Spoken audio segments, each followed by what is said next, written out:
وہ سب سے پہلا گھر حضرت آدم علیہ السلام جنت سے تشریف لائے، اللہ نے حکم دیا او میرے آدم میرا گھر بنا۔ آہا، مسجد بنانا انبیاء کرام علیہم الصلاۃ والتسلیم کی سنت ہے، انبیاء کرام علیہم الصلاۃ والتسلیم کی سنت ہے مسجد بنانا، مسجد تعمیر کرنا، مسجد بنانا۔ اللہ اکبر کبیرہ۔ حضرت ابراہیم علیہ السلام نے خانہ کعبہ کی بنیاد رکھی، اور ٹھیک خانہ کعبہ کے سامنے پہلے آسمان میں ایک مسجد وہاں بھی ہے، اس کو کہتے ہیں بیت المعمور۔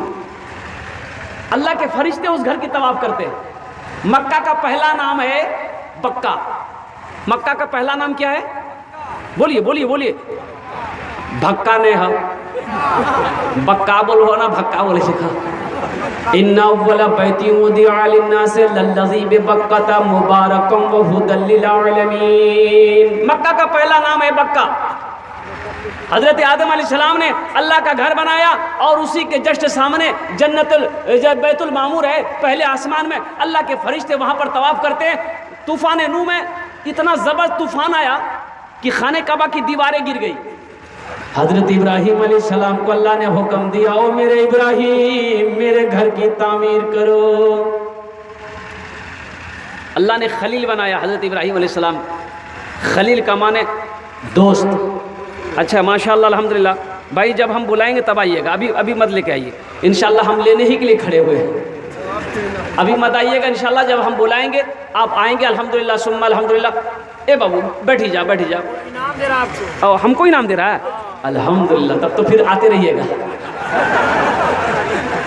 ہاں ماشاءاللہ، روپیہ کو دیکھنا بھی ضروری، پھٹلو نہیں ٹھیک ہے۔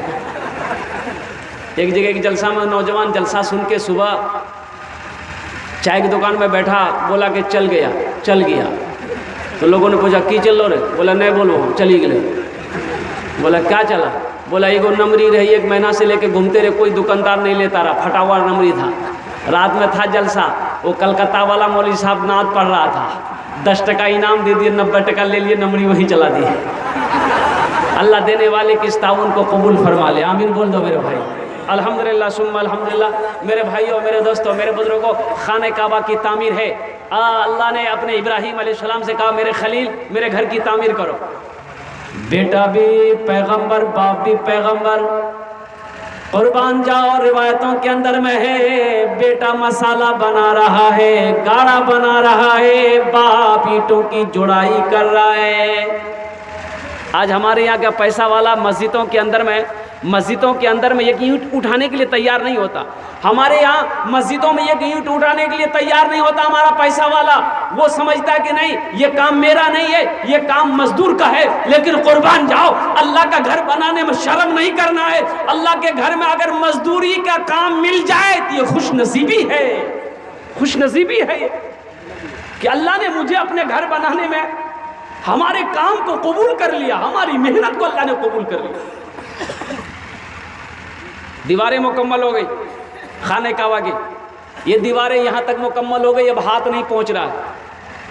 اب اس وقت سیڑھی تو تھی نہیں، ٹیبل ہے نہیں، کرسی ہے نہیں کہ چڑھ کے اور اونچی دیوار کرے۔ تو حضرت ابراہیم علیہ السلام نے بیٹے اسماعیل سے کہا کہ بیٹا اسماعیل ایک پتھر اٹھا کے لے آؤ۔ وہ پتھر اب بھی موجود ہے، وہ پتھر آج بھی موجود ہے۔ جو لوگ حج کرنے گئے ہیں الحمدللہ ثم الحمدللہ وہ دیکھے ہوں گے، اس پتھر کو مقام ابراہیم کہتے ہیں، مقام ابراہیم۔ اس مجمع میں کتنے لوگ یہاں سے لے کر وہاں تک کتنے لوگ حج کیے بھائی؟ کتنے حاجی صاحب بیٹھے ہیں؟ ذرا ہاتھ اٹھائیے تو کتنے حاجی صاحب ہیں؟ ایک حاجی صاحب ماشاءاللہ، اور کوئی ہے؟ دیکھو بھیا کتنا بڑا مجمع گیا والا۔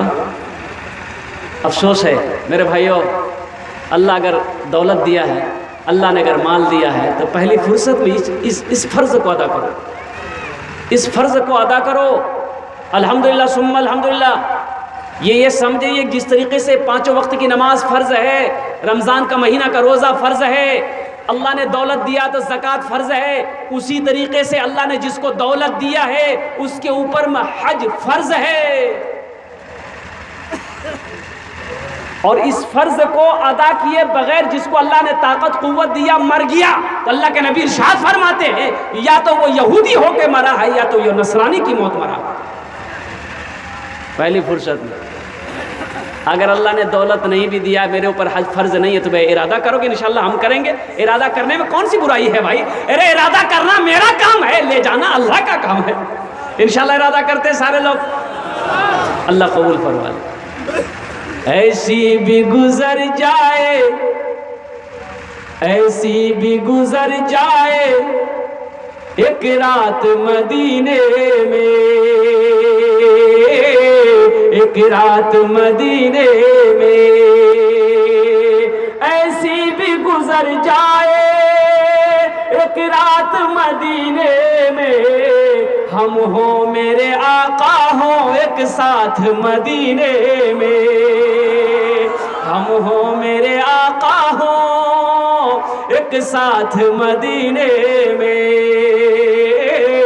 ایک ساتھ مدینے میں۔ آقا کی غلامی کو، روزے کی سلامی کو، روزے کی سلامی کو، آقا کی غلامی کو، روزے کی سلامی کو، اتری ہے فرشتوں کی بارات مدینے میں، اتری ہے فرشتوں کی بارات مدینے میں۔ ایک عاشق رسول حج کرنے جا رہا ہے، ایک دیوانہ مصطفیٰ حج کرنے جا رہا ہے، موت بیچ میں آ گئی، اب آگے قدم نہیں بڑھا سکتا ہے، تیرا ٹائم پورا ہو گیا۔ یہ دیوانہ کہتا ہے اس موت سے، اے موت ذرا رکنا، آگے مجھے جانے دے، آگے مجھے جانے دے، اے موت ذرا رکنا، آگے مجھے جانے دے، ہو جائیں گے ہم دونوں ایک ساتھ مدینے میں، ہو جائیں گے ہم دونوں ایک ساتھ مدینے میں۔ بیٹا گاڑا بنا رہا ہے، باپ اینٹوں کی جوڑائی کر رہا ہے، یہاں تک دیواریں بن گئی، اب ہاتھ نہیں پہنچ رہا۔ حضرت ابراہیم علیہ السلام نے اسماعیل سے کہا، بیٹا اسماعیل ایک پتھر اٹھا کے لے آؤ۔ وہ پتھر اٹھا کے لایا، حضرت ابراہیم علیہ السلام اس پتھر پہ کھڑے ہوئے۔ یہ پیغمبر کا معجزہ ہے، یہ پیغمبر کا معجزہ ہے کہ آپ جب اس پتھر پہ کھڑے ہوئے تو پتھر آپ کے قدموں کے نیچے موم ہو گیا، آپ کے قدم کا نشان لگ گیا۔ یہ بھی معجزہ ہے کہ جیسے جیسے دیوار اونچی ہوتی جاتی تھی، یہ پتھر بھی نیچے سے بڑا ہوتا جاتا تھا۔ اللہ کو یاد آئی، اتنی پسند آئی کہ صبح قیامت تک کے لیے اپنے بندوں کے لیے اس پتھر کو ایک نشانی بنا دیا۔ حاجی لوگ حج کرنے جاتے ہیں، خانہ کعبہ کا 7 مرتبہ چکر لگاتے ہیں، اسے طواف کہتے ہیں، اور اسی مقام ابراہیم کے قریب میں 2 رکعت نفل کی نماز پڑھتے ہیں، اس کا ایک طواف مکمل ہوا۔ میرے بھائیو، اب آئیے مدینہ۔ اللہ کے نبی جناب محمد الرسول اللہ صلی اللہ علیہ وسلم ہجرت فرما کر مدینہ گئے۔ بڑے اداس ہیں، غمگین ہیں۔ صحابہ کرام نے پوچھا، یا رسول اللہ میرے ماں باپ پر قربان، اب اتنا اداس کیوں ہیں؟ تو اللہ کے نبی ارشاد فرماتے ہیں کہ کاش یہاں پر ایک اللہ کا گھر ہوتا۔ ذرا سبحان اللہ بولو میرے بھائی، اللہ کا ایک گھر ہوتا۔ یہ مسجد، یہ زمین خالی پڑی ہے، یہ زمین کس کی ہے پتہ کرو، یہ زمین کس کی ہے پتہ کرو، تو یہ زمین کس کی ہے پتہ کیا گیا، پوچھا گیا تو پتہ یہ چلا کہ 2 یتیم بچوں کی زمین، جس کا باپ نہیں، جس کا باپ نہیں ہے، 2 یتیم بچوں کی زمین ہے، اس کا چچا اس کی کفالت کرتا بچوں کا۔ اللہ کے نبی ارشاد فرماتے، اس دونوں بچوں کو بھی بلاؤ، ان کے چچا کو بھی بلاؤ۔ چچا آیا، یا رسول اللہ میرے ماں باپ پر قربان، آپ نے مجھے یاد کیا۔ اللہ کے نبی ارشاد فرماتے، یہ زمین تمہاری ہے؟ بولا ہاں میرے بھتیجوں کی ہے۔ تو اللہ کے نبی ارشاد فرماتے، ان کو بیچو گے؟ یا رسول اللہ آپ کیا کریں گے؟ تو اللہ کے نبی ارشاد فرماتے کہ اس میں ہم اللہ کا گھر بنائیں گے۔ سبحان اللہ بولو، اس میں ہم اللہ کا گھر بنائیں گے، تو اللہ تمہیں اس کے بدلے میں جنت میں عالی شان محل عطا فرمائے گا۔ اللہ کے نبی کہتے ہیں اللہ اس کے بدلے میں تمہیں جنت میں عالی شان محل عطا فرمائے گا۔ تو شخص کہنے لگا، یا رسول اللہ جب اس کے بدلے میں اللہ جنت میں عالی شان محل دے گا تو پھر پیسے کی کہاں بات آ گئی؟ یا رسول اللہ مجھے پیسہ نہیں چاہیے، مجھے سونا نہیں چاہیے، مجھے چاندی نہیں چاہیے، یا رسول اللہ آپ اس زمین پر اللہ کا گھر بنا لیے، آپ نے کہہ دیا ہے اللہ ہمیں جنت میں عالی شان محل دے دے گا۔ اللہ کے نبی ارشاد فرماتے نہیں، کچھ قیمت لینی ہوگی، کچھ پیسے لینے ہوں گے، کچھ قیمت لینی ہوگی، ایک رقم طے کی گئی، ایک رقم طے کی گئی، او ہو وہ رقم مقرر ہوئی، اس مجمع میں سے ایک صحابہ کرام ایک صحابی کھڑے ہوئے، یا رسول اللہ اس زمین کی قیمت میں اکیلے ادا کروں گا، یا رسول اللہ اس زمین کی قیمت میں اکیلے ادا کروں گا۔ وہ کون خوش نصیب صحابی رسول تھے جنہوں نے مسجد نبوی کی زمین کی قیمت ادا کی ہے؟ یہ وہ مسجد ہے کہ جس مسجد پہ نماز ایک رکعت آدمی پڑھے اللہ 50,000 رکعت نماز پڑھنے کا ثواب عطا فرماتا ہے۔ اللہ کے نبی جناب محمد رسول اللہ صلی اللہ علیہ وسلم اپنے دامن میں ریت بھر بھر کر لا کر مسجد کے اندر میں ڈالتے تھے۔ اللہ اکبر کبیرہ۔ یہ دیواریں کچی دیواریں ہیں، چھت کے لیے انتظام نہیں ہے، چھت میں کھجور کی ٹہنیوں کو توڑ کر لا کر بچھا دیا گیا تھا۔ بارش ہوتی تھی نا، مسجد نبی کا فرش بھیگ جاتا تھا، پانی لگ جاتا تھا، کیچڑ ہو جاتا تھا، سجدہ کرنے میں پریشانی ہوتی تھی، تو صحابہ کرام اپنے دامن میں ریت بھر بھر کر لا کر مسجدوں کے اندر میں ڈالتے تھے، اسی میں سجدہ کرتے تھے۔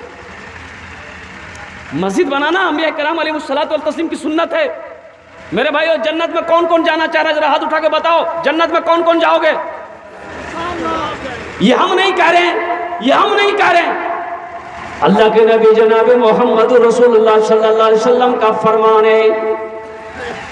حضرت عثمان غنی راوی ہیں، بخاری شریف کی حدیث ہے۔ اور میرے بھائیوں سنو، یہ زمین پھٹ سکتی ہے، پہاڑ اپنی جگہ سے ہل سکتا ہے، سورج پورب کی بجائے پچھم سے نکل سکتا ہے، لیکن فرمان مصطفیٰ بدل نہیں سکتا۔ فرمان مصطفیٰ بدل نہیں سکتا ہے۔ اللہ کے نبی نے جو فرما دیا ہے وہ سچ ہے، وہ حق ہے، وہ ہو کر رہے گا۔ حضرت عثمان غنی رضی اللہ عنہ راوی روایت فرماتے ہیں کہ من بنا للہ مسجداً بنا اللہ لہ بیتاً فی الجنہ، جس نے دنیا میں اللہ کا گھر بنایا، اللہ کے نبی فرماتے ہیں جس نے دنیا میں اللہ کا گھر بنایا اللہ اس کے لیے جنت میں عالی شان محل بنائے گا۔ اب وہ محل کس سے بنائے گا؟ اللہ فرشتوں سے نہیں، فرشتوں سے بنائے گا اللہ نہیں، کس سے بنائے گا؟ ملائکہ سے نہیں، کس سے بنائے گا؟